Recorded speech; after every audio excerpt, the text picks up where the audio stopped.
So we want to make sure that we have that strategy. Okay? I really believe in the 12 commandments of control, so let me walk through them pretty fast with you. Number one is the environment. Your environment in terms of the seminar, and I know Bill has talked about this, is pretty important to give an influence of what the group is like. But it just doesn't happen with respect to how the room is set up and those kinds of things. It happens how you treat people and how you greet them and how you move them. Your sales team, your coordinators, your staff should be on the same wavelength as you with respect to that. And in fact, there are a couple of different elements that we want to make sure we include as part of it. We want to make sure we build rapport pretty quickly. We want to set up the environment in the workshop so there are rewards and there's almost punishments. Does that make sense to you? Okay, one of the greatest challenges is when you're doing a group of 100 or 200 or things like that, can you have negative people in that group? What do you think? And if those people, if you don't kind of control them, can they influence the whole group? Can they influence in the hallways? Can they influence them in whatever? So you've got to kind of set the stage a little bit about what's acceptable behavior and what's unacceptable behavior. Okay? So you need to control that. When you greet and meet people at the beginning, quite often with our instructors or our coordinators, we'll say, okay, you want to go directly up to the front. We tell them where to go because we want to direct them from the beginning, not later on. So if people start to sit at the back, we don't allow that to happen. Quite often you'll see those last 3 or 4 tables duct taped off. You got to go up to the front. That's where you want to be. So you want to control the audience from the get-go with different kinds of strategies.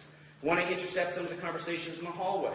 You'll find after I do my session, the first 2 hours or so, I actually go stand in the hallway and see who's talking to who. Right? Are there influences in an audience? Yes. Interesting thing about that is an influencer usually has 3 or 4 people listening to them in a hallway. So if you go out there and look, do you know who the influencer is in an audience? Can I talk directly to that person? Yes, I can. Right? So we want to start to figure out who they are, what they're about, and start to influence that way. So we need to control the environment. So that's the first piece. What's acceptable, what's not, what's rewards, and what's punishment. Now, how do you do that? Well, a good piece for me is, quite often what I say is, there's 2 pieces to what I do in terms of workshops. First of all, I'm a teacher. And as a teacher, I'm going to give you great strategies, great techniques to get you onto the path to success. But I'm also a coach. And let me ask you this question. Is a coach always nice to their players? No, they're not. Why would a coach not be nice to their players? Because they see more in the player than the player sees in themselves, don't they? And quite often, does a player need a little kick? Yeah, they do. So is it okay for me, as a coach, when I see you wandering off the path, on the wrong path, for me to gently and nudge you back? Is that okay? Yes. Okay, is it okay as a coach if I see somebody who's like a red light thinker, to kind of deal with that individual? Sure. Is that okay? Sure.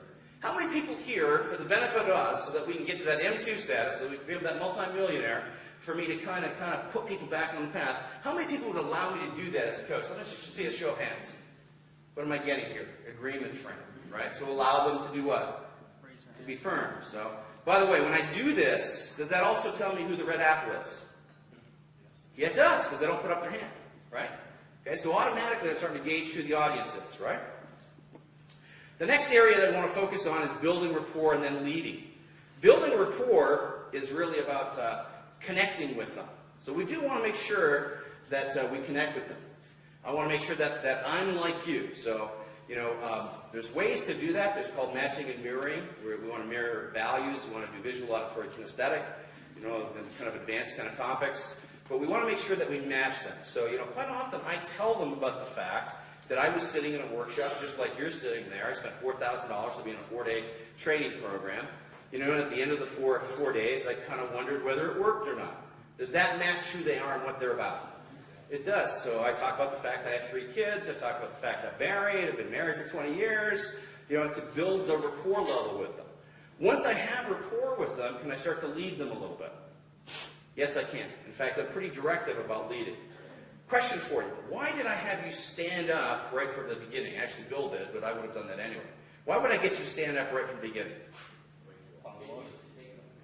To command. To say, you have to follow me as the leader in the presentation. Does that make sense? Okay, so you want to make sure that you're starting to build rapport. if you take a look at some things that I was doing in terms of building rapport, first of all, did I set the stage up to be the left brain and the right brain? Where's the left brain? It's a logic piece. Where is it? On your right. It's here. Where's the right brain? Here. Am I starting to separate the stage? Okay. Why did I do that joke? Is it because I wanted to have a laugh? No, it's purely to condition them to take my direction. Do this. I said, turn a page and draw a circle. Okay? Do I really need to do that? It's in the workbook. Do I need to do that? No, why am I doing that? I'm starting to lead you to follow my direction. Does that make sense to everybody? Okay? You'll see some instructors that'll post their schedule up on a PowerPoint presentation. Right? You know, 9 to 5 we're going to cover this, 9 to 5 we're going to cover this, 9 to 5 we're going to cover this. I don't do that. What I do is let me just talk about the schedule, and I go over my overhead and say, okay, what I want you to do is just pull out a piece of paper there and grab your pen. Pull out a piece of paper there, grab a pen. Yeah, that's right. Okay, here's what the schedule is going to be like. Okay, so what I'm doing is I'm directing them. Once I've built the rapport very quickly, I start to direct them. Right? Permission frame. I gave you the teach versus coach piece, you know, so you ask permission to be a little firm with them so you can move them on the right path. Right? So we want to make sure we're asking, if I can show you how to make $1 million, will you allow me to do this? It's kind of the language pattern I'm going to use, right? If you could get this, would you allow me to do that? Right? So we want to use this kind of language. We want agreement frames as we're doing a presentation. What they're called are tag questions. A great guy that does this is Tommy Hopkins. You know how many people have listened to Tommy? He's a pretty good guy, isn't he? Okay. Okay. How many people have listened to Tommy? He's a pretty good guy, isn't he? Bill's a really good guy, isn't he? What is that? I'm stealing his credibility, his anchor, his whatever. Can you do that? Sure you can, right? Tag questions. Tag questions basically mean when you're talking to people, you use questions to get them to say yes. Have I been using tag questions? Did that make sense to you? Yes. Are we on the right path? Yes. Okay, good, good. So you want to ask those times, are you with me? Am I going in the right direction? Okay. In fact, you know, just based on what I've talked about a little bit right now, some of you are going, man, that's a lot of stuff to put in a PowerPoint presentation. How many people, does that happen for anybody? Okay, so how do you do this? Well, for me, when I was thinking about tag questions, one of the simple ways for me to do is in the bottom right-hand corner of my PowerPoint presentation, I would have the tag question. What are, I'd say, sense, right direction, right? And I can tell you, after been doing this for almost 2 decades, no one has ever come to me and said, what's that word in the bottom right-hand section mean? They just don't ask, right? But it's a reminder for you to do what? Get agreement frames. In fact, one of the trainers out there in a $200 million seminar company, when they're teaching people about the 90-minute presentation, the 120-minute presentation, which in the business is called the sweep, right, or the preview, one of the trainers there mandates that a new instructor must get 100 agreement frames in 90 minutes. Is that like 1 a minute? It is. Now, when I say agreement frames, you know, does this make sense to me? Yes. You know, am I moving on the right path? How many people here would like to learn about this? When I get you to put your hand up, is that an agreement frame? Yes. It is. At the same time, I might condition you to say yes. I am. Isn't that the old insurance sale? Get them to say yes 100 times and then ask for the order, right? Is your name Jim Francis? Yes. Do you live at 14? Yes. Are you looking for insurance? Yes. You know, is it the $1 million policy or the $5 million policy? Double line.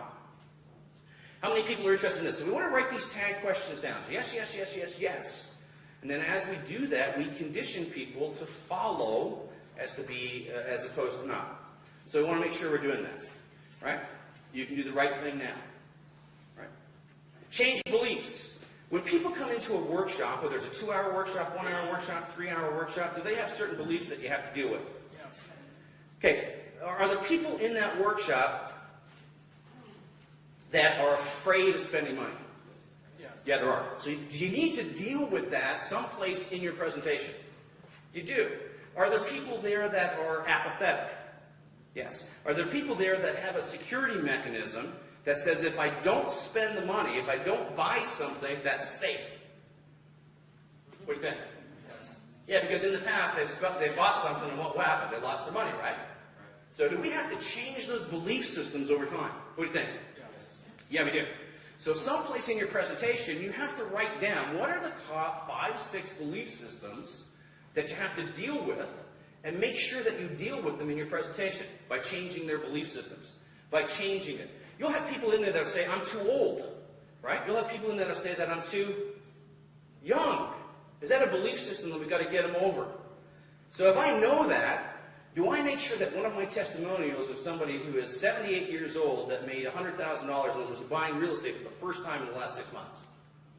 Do I have somebody from, literally from Denver here, you know, a young kid, 19 years old, that made a little more than $10,000 on his first deal with no money out of pocket? I do. Why do I do that? Because there's going to be that belief system about being too young, being too old, right? There's going to be that piece about being apathetic or whatever that might be. So we need to make sure we script our presentation to deal with those kinds of things. So if we're apathetic, we want to make sure that turns into action, right? If there's doubt, we want to make sure that it's firm. I doubt this works. I've got to demonstrate them through testimonials, through social proof that it does work. They're going to come in with their plan. What is their plan? Their plan is to work in a company for 40 years, take a 40% pay cut. Do we have to get them away from their plan and onto our plan? Yeah, we do. So we need to attack their plan on a regular basis. You need to attack retirement. You need to attack the job. You need to attack those pieces and say, hey, that doesn't make any sense, does it? Right? Isn't there a better plan out there? I mean, is the plan to be a job just over broke? Is that the plan? No, it's not. What's the plan? Maybe to be self-employed, maybe to own multiple real estate, be passive income. So I will want to attack their plan on a regular basis so they get to our plan. Some of them will say that, geez, I really need to do that. Is need enough? No, and in fact, we're going to need to use some language that's going to change that need to a must. You know, they must have that. They must need that. It's not the need, it's going to be a must. You're going to say that you're going to have one issue with a certain individual. And that certain individual, I'll call them a driver. Does everybody know what a driver is? I'll go over the 4 personality styles in a second. But a driver thinks he can do it himself. You know, the challenge with the driver is when they come to a workshop like this, they listen to what you have to say in their first 2 hours or their first day, and then what do they think they're going to do? They're going to take that information and go do it themselves, right? Okay, so you need to attack that a driver in terms of how they're going to be successful or not. Because if you don't, by the way, who are most of the buyers? The drivers. Drivers tend to be buyers, don't they? That's right. Because they're type A personalities, aren't they? That's me. So if we don't leave, if we don't, yeah, and you're going, hey Jim, get to the bottom line, right? Right? So you got to understand people. So let me just give you a quick snapshot of understanding people. Basically, there's 4 types of people in the world. You know, the Chinese did this thousands and thousands of years ago. Dr. Merrill made this kind of famous. Larry Wilson actually took it into a book tape kind of thing, Wilson Learning Systems. But basically, there's 4 types of people. If you understand the 4 types of people, social styles, you can sell to them. How many people would like to learn this, by the way? How many people would like to have like a cassette that would refresh their memory on this, by the way? Great. Get the bonus. Absolutely. You should get the bonus. Right. Okay? Okay, so here are the 4 types of styles. Okay, did you see what I just did there? I flashed something. I flashed it for less than 5 seconds, and then what did I do? Okay, what does that create in individuals? Interest and curiosity. Okay? So show a slide and don't ever talk about it. Right? Internal. Basically what Merrill proved, when you're thinking about individuals, there are 2 characteristics, and if you know these 2 characteristics, you know what style they are. If you know what style they are, you know what motivates them. If you know what motivates them, can you influence them? The answer to that is yes. So first of all, on the straight line, what you want to put at the top is internal. Internal. At the bottom, you want to put external. If it's internal, I want you to write these words. Okay? I want you to write these words. Besides internal, I want you to put controlled. Besides internal, put the word controlled. Beside external, what I want you to put is I want you to put the word emotional. Emotional. Right? On that cross line, horizontal cross line, on the left side, I want you to put the word slow. On the right side, I want you to put the word fast. Fast. Okay, besides slow, I want you to put methods, speed, language, all those kinds of things. Besides the right side on fast, I want you to put decision making, results orientation, those kinds of things. All right, so let's talk about this first quadrant up here in the top right-hand corner. This person is really what I call a driver, right? They're a driver. Now, a driver is very fast-paced, very quick to get to decision-making, and does not show a lot of emotion. What is it that really motivates a driver? Results. Results. Why results? So want the answer now. They want the answer now. Yeah, get to it. Yeah. Because they're delegating the little stuff to everybody else, and they want the organization or whatever to go on and get results. So a driver kind of thinks of life as what? A game, and what must they do? Win. When the number one thing for a driver is they must win in everything they do. So in negotiations, they must win. In them buying your product, they must win. And you have to show them how to win in the deal, right? There's two parts to winning. There's winning and losing. In fact, it's been said that 68% of the population is motivated negatively. They'll do much more not to lose something than they will to do something. You know, Myers-Briggs kind of proved that a little bit. So, winning and losing. So what that means is we have to point out what they're going to lose if they don't do this. Man, if you don't do... Where's my driver? Man, look at it. If you don't do Bill's program, there's going to be 12 people ahead of you. There's going to be 12 people doing much more than what you're doing right now. Now, as a driver, what are you thinking? I'm thinking I got to get back there. I got to get back there because I don't want them to be ahead of me. And right? I want them all to know me, and I want to be and in fact, you know what? Of the 12, I want to be the top dog. I'm top dog. Yeah, absolutely. So with the driver, you got to point out what they're going to lose by not doing it. That makes sense to everybody. Okay, it makes sense to the drivers for sure. And the next individual is an analytical. An analytical is really slow-paced. They're very methodical. They're very systems-driven. Very systems-driven. Their number one value in life is to be what? Right. They must be right, and they can't be wrong. Okay, so if you're negotiating with them, this is one of my favorite techniques when it comes to real estate investing. You know, I do a 17-page inspection report off a software program I have, and it points out all the problems with your house. And if I know they're an analytical, and I'm saying, hey, listen, you're asking $110 for the house, this report clearly shows that there's at least $10,000 worth of repairs and things like that. And what does the driver do? They don't question whether it's 10,000. What are they doing? They're looking at the report going, well, that number's not really right. It should be 99. Okay, so I take off the 99, and then I move to the next one.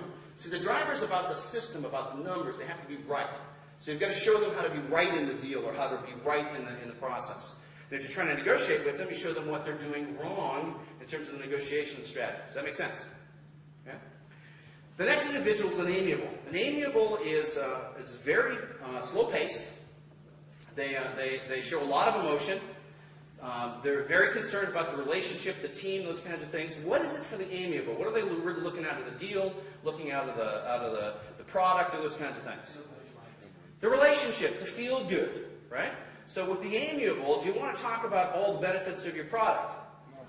No, what you want to talk about is being part of the team, part of the group. We together will accomplish this. I'm trying to sell mentorship. What am I talking about? This individual is going to take you by the hand and walk you down the path to success. In fact, you know, with most of our mentors and our mentorees, they become lifelong friends. If somebody's an amiable, is that something that's appealing to them? Right? Absolutely. What about an expressive? The next individual is an expressive. Very fast-paced, very fast-paced. They want to get to the emotion very quickly. You know, what is it for them in terms of what they want to get out of the deal? Their number one value. I have a bonus for somebody who figures it out. Socializing. Instant gratification. Recognition. You got to figure it out. I need the answer. To be right. No, that's more the amiable. Expressive, fast-paced, To be the star. high energy. They want what life has got to be what? There you go. Very good. Now you're going to sell those, right? He's good too. They're the same. So fun. They don't like apathy. Okay, so they want to have fun in the process. You know, years ago I worked with the Charles Gibbons organization, and I actually kind of helped them bring their Tax Master Tax Defense program to fruition, which was 50-plus tax professionals in Atlanta who were ex-IRS agents. Does that sound like kind of a dry product? Yes. It is. So if you're talking to an expressive and you're trying to say to them, well, what we can do is save you $1,000 to $5,000 on your taxes, you know, to make sure that they're safe, secure, and you're not getting ripped off in terms of the IRS, that's a little difficult sale to somebody who's expressive, is it? What do you think? Yes. But can I take my tax product and make it so it's fun? Yes. Yeah, so what do you do with that kind of individual? Say, hey, listen, you know, you can save $1,000 to $5,000 in the next 30 days. Can you imagine having $1,000 or $2,000 extra? What would you do with that $1,000 or $2,000? Might you take that special, significant loved one to a beach, like maybe Hawaii? And as you're sitting on that black beach in Hawaii and the sunset's going down and you're sipping a glass of champagne, do you know what's going to happen? Is that different than my tax product as my tax product? It is. So do we need to change our style in terms of who they are? There is. Do audiences have certain styles? Yeah, they do, depending on their business to business or business to consumer. Generally speaking, the quadrants are 25, 25, 25, and 25. Now here's a problem for most presenters. What style do they use to communicate it? Their own. If they only communicated their own style, who are they missing out on? 75%, right? So you've got to be good at changing your style to meet the needs of those other individuals. Now what happens if you don't know? Hit them all. Hit them all. So you do the shotgun approach. You say the reason you want to do this is because I know that you want to win, because you don't want to be behind somebody else. And literally you want to do this deal, it's going to be the right deal for you, not the wrong deal. And I know that you want to be with us for a long time, we'll be friends, family, and we'll love each other forever, right? Because you don't want to be there by yourself. And listen, what are you going to do with the money? You're going to go to that special place on the beach, spend it, you know, and have fun. Does that make sense to you? Okay? So literally you need to think about that. Now, here's one of the things I do. One of the things I do in terms of my presentation, my PowerPoint presentation, is that I actually put little notes to myself on certain sections. If I'm doing a numbers section, is that the best time to talk to an analytical person? Yes. It is. So while I'm talking to that analytical person, I'm going to have a message for the analytical person. So I'm going to communicate to them about our products and services and how that when we do our products and services, we make sure that you don't make mistakes. Man, with our software program, there's no way you're going to make a mistake. In fact, it just pops up the window, it has all the little detail, and when you do that, it gives you all the right numbers. You'll figure out what the ROI is. You'll figure out what the cap rate is, because you don't want to make a mistake on that. And am I talking to the analytical person? Okay? One caution with respect to seminars. When you're doing seminars, whether it's 1 day, 2 day, or 120 minutes, there is one individual who's a bit of a challenge. And who do you think that person is? Driver. The driver. Why is the driver a bit of a challenge? It's a stinking long time. Taking a long time to get to that point, right? And you know, if you're an amiable, you want that to happen. You want it to be, you know, a relationship, that find out who you are, and all that kind of stuff. So you got to deal with the drivers pretty fast. Right? So normally in a workshop or something like, hey, listen, I know there's really 4 types of people in here. You know, there's the people that that like things to go very slowly, and then there's people that want to go really fast, right? They want to get to the bottom line. Now, for you people that are going really fast when you get to the result right away, we're going to get there. But you need to give me some breathing. You need to just back off for a minute, because I'm going to show you a technique in a few minutes that'll make you $50,000. You know, and if you kind of blow me off, you're going to miss out on that technique. Okay? So what did I just tell the driver? But I also gave him what he wanted, didn't I? Which is what? If you stay with me, you're going to win. Okay, so you got to do that. You realize your drivers are going to be a bit of a challenge in terms of that. How many people would like to have some scripts and language to talk to drivers, to talk to expressives, to sell you? How many people would like to have that? Oh, yeah. Okay. No, seriously, how many people would like to have that? Okay. If you go to the back right now, you can pick it up. All right? Okay, stop. It's in your book. It's in your book. Just wanted to see if I could do it. Now, handouts. Normally, I do not give a workbook with everything in the book. I have handouts at the back. Why do I want to have handouts at the back? Get them going. To get them used to doing what? See, here's a traditional problem with the sales process. What happens is the speaker does his presentation, and then he gets into sales mode. And then he says, and you need to go to the back. Well, if they haven't been going to the back regularly, does it become a barrier there? Yeah, it does, doesn't it? So you want to get them conditioned to going to the back on a regular basis. That makes sense to you? So it's normal. And in fact, quite often I'll have my salespeople hand out the pieces and talk to them. Not just sitting on the table, but handing out so they talk to them, they interact with them, they build a rapport with the sales and the coordinators at the back, right? So we do want to change that. Changing beliefs, we kind of talked about that. We've got to change those belief systems, you know, what they are, whether it's I'm too young, I'm too smart, you know, the driver's going to think he's too smart, he doesn't need to listen to you, he doesn't need a coach, he can do it himself. So you want to make sure you're working on these kind of areas. These are the top 5 you want to attack. Top 5 you want to attack. Apathy, no action. You must have a piece in your presentation to get them to take action. To realize that sitting there doing nothing is costing them millions and millions and millions of dollars. So there must be a piece in your presentation. You have to attack their current plan to success. Because they're happy with their current plan. So you've got to make sure that you show them a way that that plan is costing them money. That might be the 40-40 plan or the job piece. Most, I would say most, but I'd say a good half of your audience thinks they can do it themselves. You know, you give them some strategies and techniques, you know, and they'll go out there and do it themselves. So you want to do that. You do want to give them value. You do want to give them strategies, but you also want to give them a caution. And the caution is, I've had some people who have really lost their shirt because they didn't do asset protection first. Okay? You've got to do asset protection first before you go buy that first property. You know, because it could cost you $50,000 or $100,000. Okay? So you want to attack their plan. You want to attack their network. Their network is going to support them or not. If they go home on a Saturday night, or if they're at a 20-minute or a 120-minute presentation, and they go home to talk to their wife, significant other, or friend, and they say, "Listen, I just spent $10,000 on a 2-day workshop," what do you think that friend might say? Are you nuts? Right? Can that friend talk them out of that buying decision? You got buyer's remorse.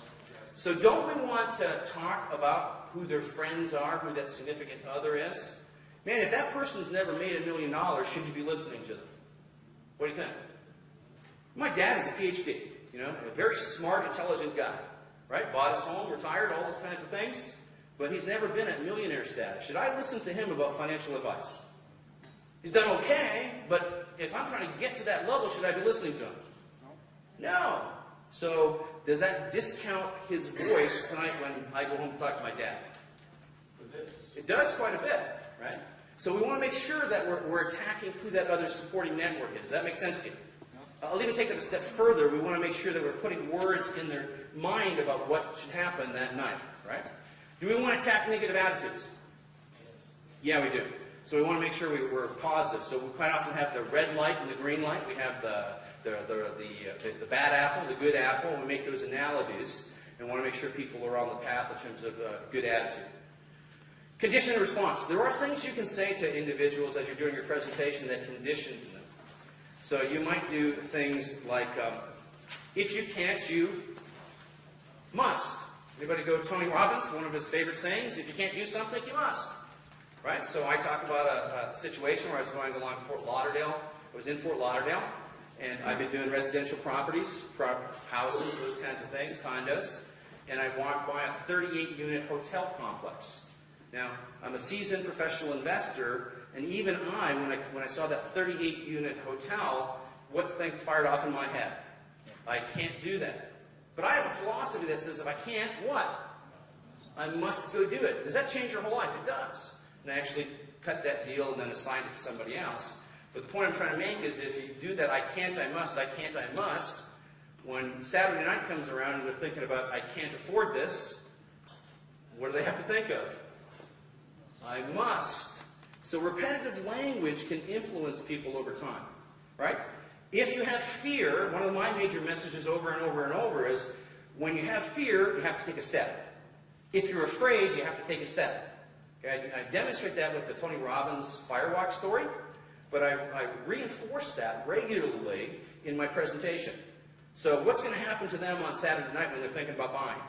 Is fear going to pop up? And what do I want them to associate? When they hear that fear, what do I want them to associate to think? I got to take a step, right? That's the way people get successful. So you want to create these kinds of themes, repetitive languages, to influence people. Directives, tell them what to do. Directives means from the beginning, tell them to stand up. Directives mean, hey, grab your piece of paper and do this. You want to be directive and you want to have the authority and be in control. You also want to tell them how to respond. Hey, listen, when you go home tonight and you're thinking about buying this product or service, there's going to be two ways you can think about it. Here's the first way. Here's the second way. Now, the first way, you're going to go back to your normal life and you're going to be your normal individual, go back to your job, and you'll never be successful. Because people come to these programs all the time. However, if you choose the other thought process, this is what happens. They start going on the path of success. They buy the first property, the second property, and they're successful. Have I mimicked what their thought process is? Yes. And I'm directing them as to what their thought process should be tonight, today. Can I do that in a 90-minute presentation? Yes. Yeah, I mean, I've got lots of friends who'll say something like, hey, listen, so here's what's going to happen. We're going to spend 90 minutes together. At the end of 90 minutes, a certain portion of you are just going to walk out. And if you do that, you're going to lose out on da-da-da-da-da. However, the people who said, come on with us, you're going to earn da-da-da-da-da. Am I conditioning them to think the way I want them to think? Because really, there are lots of other things they could do. They might have objections. They might have whatever it might be. Repetitive language does work, so you want to use some repetitive language. I gave you some repetitive language in the book, but I'll give you a few more. Education is expensive, but ignorance is even more expensive. Action gets you a bonus. Everything I do, action gets you a bonus. Why am I going to do that? Do you think there's going to be a bonus with my product? Do I want them to get the bonus? I did. Right? Scarcity. There's only a few of these. There's only a few spots left. There's only 12 of these. Right? So you want to use scarcity. Millionaires do this. People are successful. This is what they do. Right? And if you're not doing it, then you're not going to get there, so you've got to do it. A simple technique would be say, hey, listen, how many people here are real estate investors? Okay, great. If you're a real estate investor, do you know the power of education? Yeah. Yeah, because it's the education that got you to where you're at, isn't it? Okay? That next level of revenue, of whatever it is, isn't that going to take more education? Okay? So I'm saying that education is very powerful. When you learn, you earn. And when you learn more, you earn more. So I want to use those guys. I wonder if you can. Some embedded language. You want to say some language, and I've used it a few times already, by the end of this session. Did anyone hear me say that? Is that an indirect command to buy? It is. Buy now. You're probably imagining. Is that an indirect command to buy? Okay? At a subconscious level, we recognize that word buy. Right? The way to success is very clear. By the way, okay, very indirect command that you should be buying. So you want to use some language. And I don't know what you believe about hypnosis and those kinds of things. I think, Donald, you mentioned that, didn't you? Right? Does it have an influence on people? Absolutely. It absolutely does, right? So you want to start to master some of that. One of the ones I use regularly is, hey guys, in the real estate game, you make your money when you buy, not when you sell. You make your money when you buy, not when you sell. Has anybody seen the gestures I've been doing as I say that? Every time I said buy now, by the way, what am I doing? Buy now, by the way, take action. I'm pointing at the back, right? You'll get it at a very subconscious level, no question. Buy now.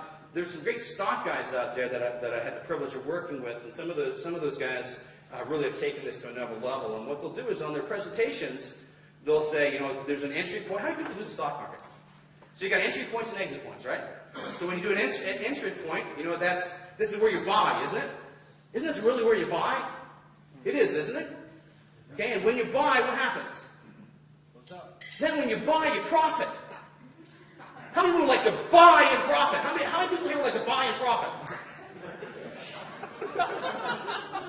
Some of you are getting it, some of you are going, I don't know about you, Jim. So they're saying that every chart, they say, you buy and you profit. Buy, profit, buy, profit. You hear buy, profit for 120 minutes. Do you think you associate buying with profit? What do you think? How many people are seeing how this might influence people? How many people are sitting there going, oh my God, I was a victim of those guys. And I'd probably trade them. Right? So we want to use repetitive language. Good? Hey, is this really good stuff? How many people are getting some value out of the last 60 minutes? Is this good stuff? It's great stuff, man. Isn't it great stuff? Right? It's good stuff or great stuff? It's good. It's great stuff, right? So you want to take the good to great. And so I want to use those kinds of language patterns. If I can, I must. Right? Fear equals action. When I'm afraid, I take a step. Right? So you want to use these repetitive pieces. Does body language influence people? Sure. So there's a couple of things I use from stage that have an impact with people. So first of all, you want to become pretty good at body language. There's a great book out there called Subtext by Julian Fast. Right? So you want to pick that up. But there are things you can do in terms of body language to control an audience, a group. So for example, if I want questions, what do? Anybody have any questions? Am I telling you it's okay? I want questions. Hey, are there any questions? What did I tell you? There's no questions. Somebody's doing behavior I don't like, right? And I see it in the audience. What did I just tell them? Bad boy. Right? There's a point that I disagree with the individual. Did I tell them anything? Yep. So can body language have an influence? What do you think? Yep. Yeah, absolutely. So you want to be pretty good at body. And when you're trying to deliver something very direct, do you want powerful body language? Right? Everybody's attracted to Tony Robbins kind of gestures, right? So you want to start to learn some of those things. So that book is a very good book to kind of learn some of those things. Mind reading. Very good skill. It's an excellent skill. It is really putting yourself into the position of that individual and then thinking through what they're thinking.